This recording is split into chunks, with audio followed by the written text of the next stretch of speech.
हमारे देश में कुछ लोग ऐसे हैं जो अपनी आत्मा देश के दुश्मनों को बेच चुके हैं।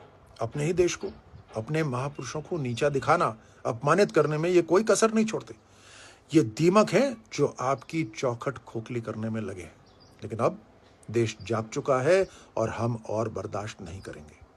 ये इंडिया अलायंस और सपा के नेता तुष्टीकरण की राजनीति के लिए सनातन धर्म, महापुरुषों और शौर्यवीरों का अपमान करते आए। 1990 में कार सेवकों पे गोली चलाने का आदेश देना हो या सेना के शौर्य पे शक करना हो, यही इनका कुचरित्र रहता है। सदन में खड़े होकर वीर योद्धाओं को गद्दार कहना सिर्फ एक बयान नहीं है, बल्कि राष्ट्र के सम्मान पर हमला है। महायोद्धा, भारत की शान राणा सांगा, जिन्होंने भारत के स्वाभिमान की रक्षा के लिए सैकड़ों युद्ध लड़े, उनके लिए गलत बोलना अस्वीकार्य है। राणा सांगा साहस और स्वाभिमान के जीवंत उदाहरण है। राणा सांगा वह महायोद्धा जिन्होंने 100 से अधिक युद्ध लड़े और कभी पराजित नहीं हुए। सिर्फ एक युद्ध उनके जीवन का अपवाद रहा।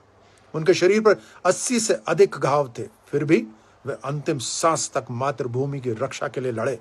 असली योद्धा का यही प्रतीक है।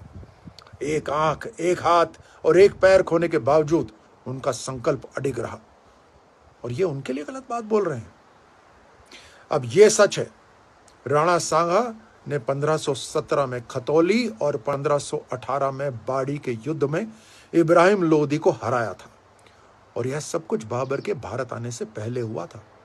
राणा सांगा ने न सिर्फ सुल्तानों को धूल चटाई, बल्कि इन्हीं राणा सांगा ने 16 फरवरी 1527 को बयाना में बाबर की सेना को भी धूल चटाई। बाबर खुद बाबरनामा में लिखता है कि इस हार के बाद अपने सैनिकों को इस्लाम के नाक पर एकजुट किया और शराब छोड़ने की कसम खाई। यानी बाबर को भी सांगा की शक्ति से इतना डर था कि उसने अपने पूरे जीवन को बदलना शुरू करा। चलिए, मेरी मत सुनिए, इतिहासकारों की मानिए। इतिहास गवाह है कि इब्राहिम लोदी को हराने के लिए राणा सांगा ने बाबर को नहीं बुलाया। सच्चाई यह है कि लोधी की कमजोरी का फायदा उठाने के लिए पंजाब के गवर्नर दौलत खां और लोधी के ही चाचा आलम खां ने बाबर को भारत पर आक्रमण के लिए बुलाया था। राणा सांगा भारत के वीर योद्धा है, हमारी प्रेरणा है। अपने जीवन पर खेलकर भारत की संस्कृति, परंपरा और अस्तित्व की रक्षा की।